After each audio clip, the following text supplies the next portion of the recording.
I love to laugh. Any of you enjoy laughing? Am I alone? We got one guy enjoys laughing. Okay. You people need to loosen up. But I'll go further than that. I don't just enjoy laughing. I need to laugh. It's therapeutic for me. It's an integral part of my mental and emotional health regimen. I was a sad kid. I didn't have a lot of friends. I was bullied a good amount. My parents were getting divorced. We were Baptists, which meant that we were supposed to find meaning in life through suffering and hard work. And any idea of joy was for the next life. Well, when I was in 3rd grade, I decided I was going to end it all, which is pretty laughable, actually. And it's okay, we can laugh at a 3rd grader trying to commit suicide. It's not too soon. What I did was I locked myself in my bedroom and sat on my bed and held my breath for as long as I could. I really thought this was going to work. I pulled through, obviously. However, I will say I did suffer some momentary lightheadedness. And it was shortly after that I discovered Mad Magazine. And suddenly my world changed. I didn't know you could make fun of everything. This was a revelation. So I started to see life through a lens of humor. And so life became fun. Life was worth living all of a sudden. Humor saved me. So I've made it my calling to create laughs for myself and other people.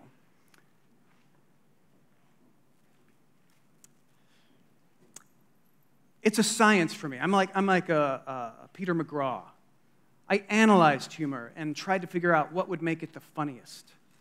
And as owner and editor of The Onion over the years, I developed a system for creating consistently funny humor that my very talented team of writers and I worked every week, week after week, for years to try to improve and to try to perfect.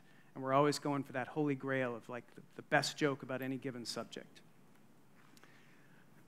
And we got pretty good at it. And I would get letters. This is the funniest writing I've ever seen, and I'm in my 90s.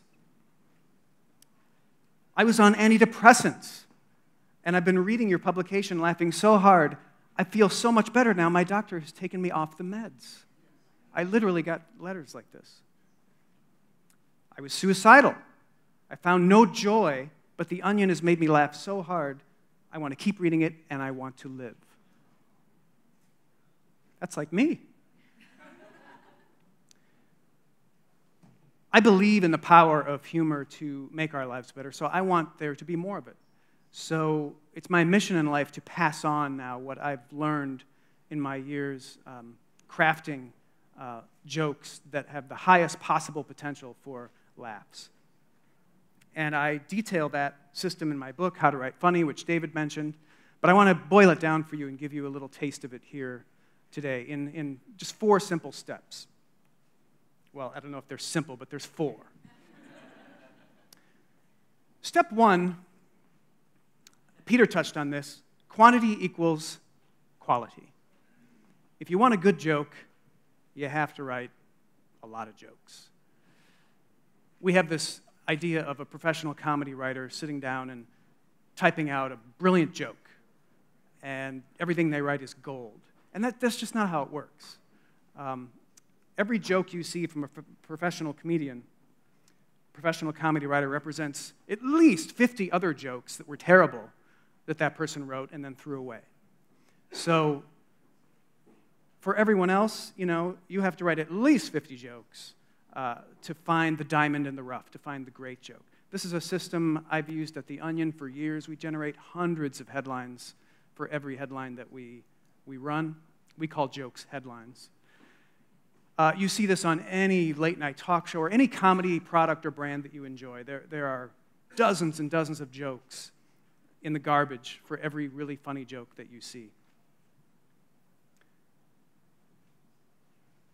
Step 2, employ the number one ingredient that all humor must contain. And that is surprise!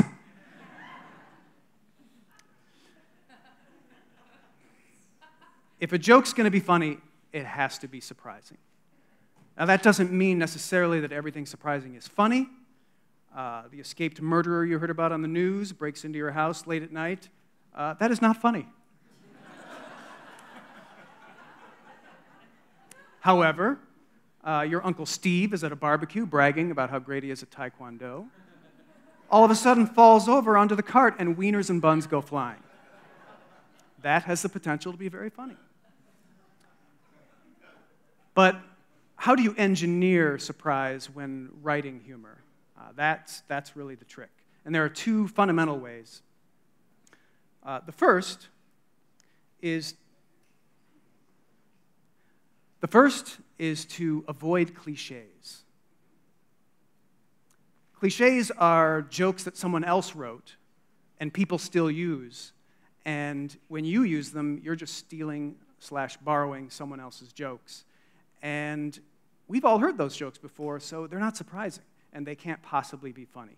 Now, I understand the allure of cliches because they're very powerful, and sometimes they serve as shorthand for humor, so you will get laughs, but there are going to be enough people in that audience who hear those cliches that you're using, and they're going to know whenever you say something like, "That's what she said," or "I just threw up a little in my mouth," or "I could tell you, but then I'd have to kill you."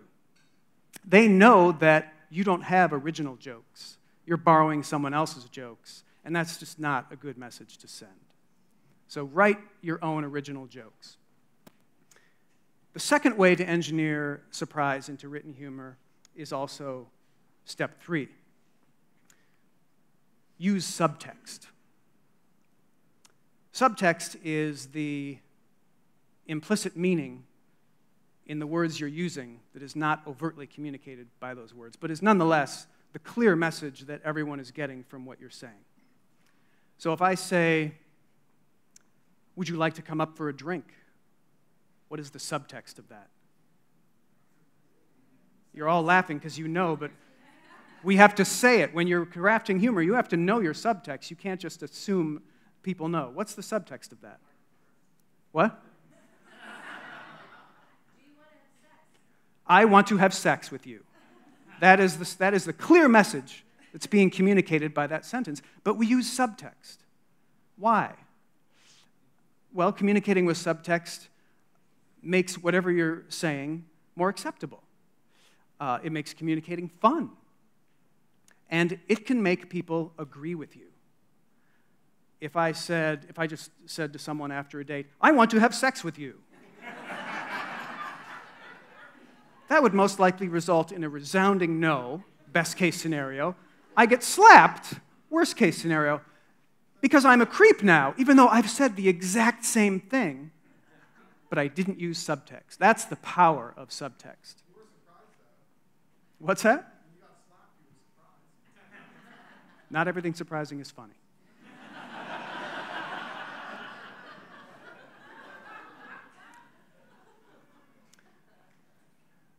Subtexts are the secret ingredient to all great humor because it's a nugget of information that you're sending into another person's brain that they get to unwrap like a present, and they get a little surprise. If you're writing an advertisement, your subtext usually is "buy this product." But it can be anything. Your subtext can be anything, any idea that you want to communicate. All right, we move on to step 4. Which is use a funny filter. You have to hide your subtext, as we just demonstrated. You don't want to get slapped. You want to make your ideas acceptable. In that example, we use decorum to hide the subtext, but humor is a great way to hide it.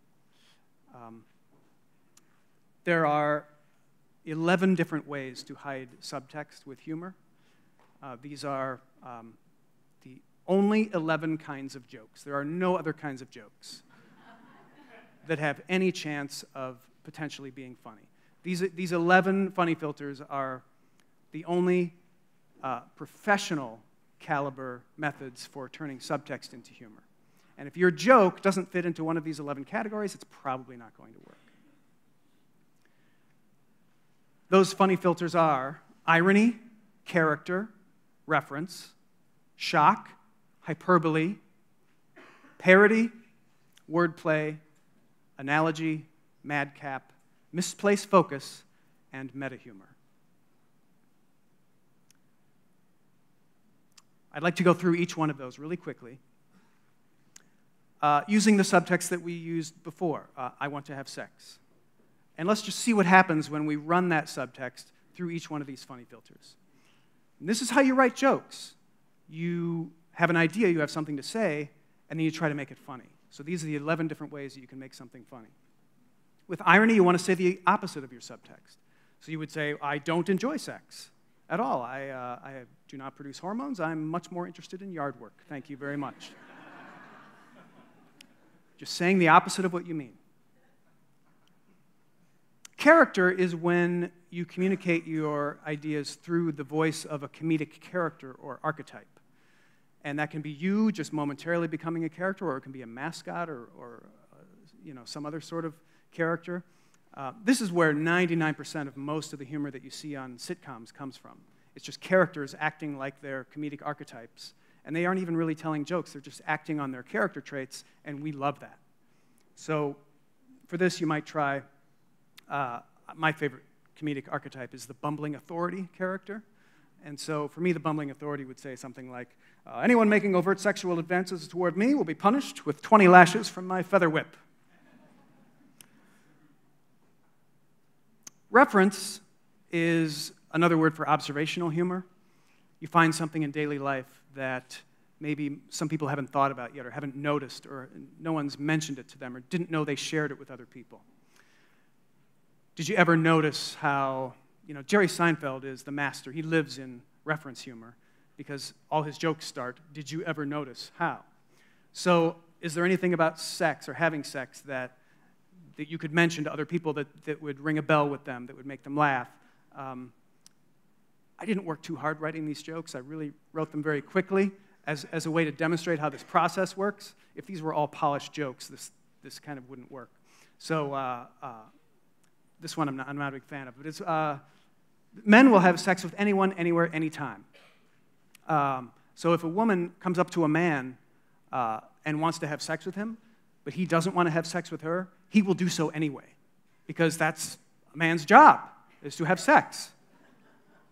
All right. Shock is any mention of sex, violence, swearing, gross out, anything you wouldn't bring up in mixed company. This is a very powerful funny filter because it can often elicit immediate laughter just because of the shock value. And our subtext here already has a good amount of shock in it because it's about sex. And you want to always use shock in moderation. So I'd say this is enough. Fuck me! That's probably too much. So you have to be the judge of where is your audience and where can you moderate. Apparently you guys are in the gutter. So hyperbole is exaggeration of your subtext to an absurd degree. So for this you might say, I want to have sex so bad, Viagra takes me.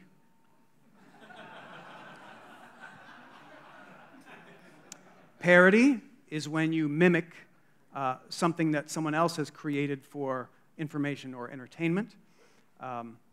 Advertising parody is very common, so for this I would say something like, have sex now and get 3 additional orgasms. That's a $49 value. You see, all these things are just communicating, I want to have sex, but through the funny filter.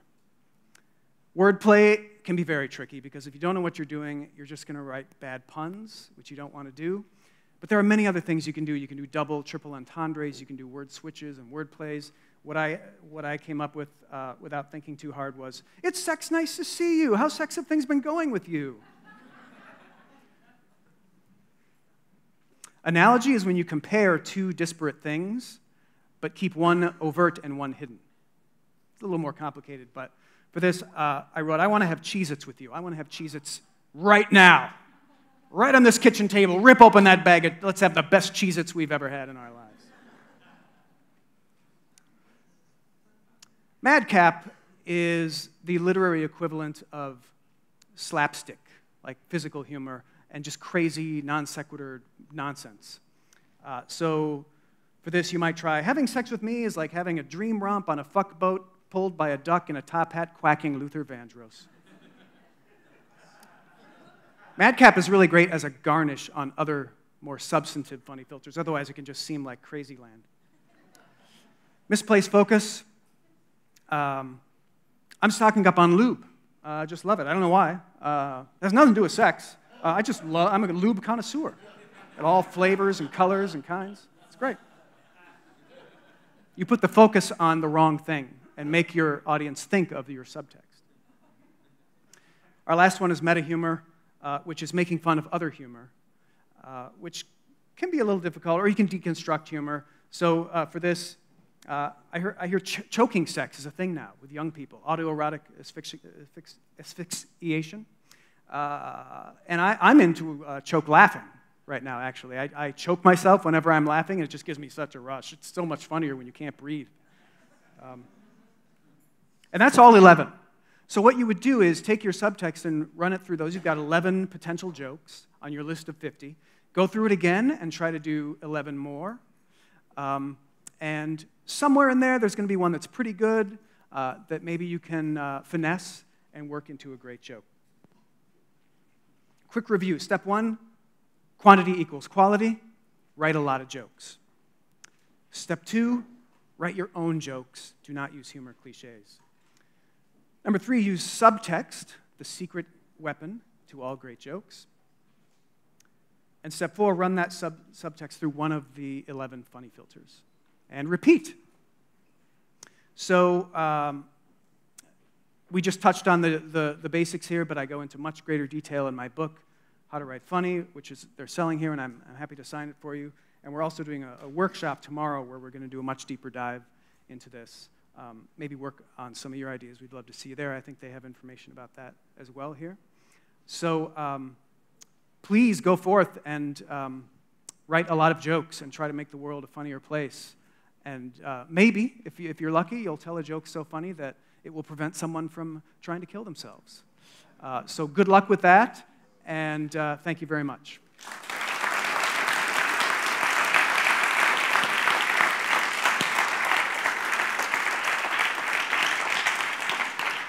All right, I would be happy to take a couple of questions from the ball. I actually know the guy who patented the throwing mic. And this is like years and years ago. It was like, oh yeah, I have this patent on this idea where you throw the mic. I'm like, that's an amazing idea. It's like a Nerf mic. And this is the first time I've actually seen it. So it took him this long to make it into a product. I'm so excited. Catchbox. All right, we got a question right here up front. Scott, thank you. Big fan of the Onion, by the way. Oh, thank you for sir. doing that. So is this your process with your writers? Can you give us a little breakdown of what your process is? Yeah, it's the exact process that we use at the Onion. It's a little less deconstructed at the Onion because professional comedy writers usually learned all this stuff growing up. They became funny as a response to some need in their family dynamic or some emotional issue they're trying to overcome. So they don't use these terms and think about it this consciously. I had to attach names to all these things when I wrote this book. They didn't have names. And so, yeah, it's done much more instinctively, but it's the same process. You write a ton of jokes, you try to cover it from every humor angle, and then you go through those and try to pick the best one. Yeah, absolutely. I actually have a quick question for you. Sure. Why do you think it is that old Onion headlines continually resurface and get used again when like a new event happens? Yeah, that's different than anything we covered here, but it is in my book, the idea of satire as a medium, when the subtext has to do with universal ideas about the human condition, they're evergreen. And so even if you're making a joke about a current event, the subtext you're using is tapping into some universal human foible that's going to work as long as humans are around, which I think is going to be another 50 years if climate change keeps going the way it's going. So I'm excited about that. That's a bold prediction. I don't know. We had a question over here. The Onion is hilarious. Thank you. Lines are incredible. I'm wondering, Do you write the articles first and then articulate a headline for them, or the other way around? That's how real journalists do it.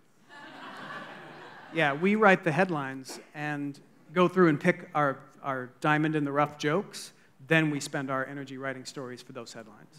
Yeah, the other way around would be terrible, because you'd write 50 articles, spend a lot of time writing articles that you're going to throw away. Do you have a favorite headline that was interpreted as true, or just a favorite Onion headline? My favorite Onion headline that was interpreted as true, well, I'll go one better than that. This is my favorite Onion headline that came true. So it wasn't true when we wrote it. We just thought we were being crazy. We thought we were using hyperbole. But no, real life always outdoes you. It was an editorial written by the CEO of the Gillette Razor Company, and the headline was, "Fuck it, we're doing 5 blades."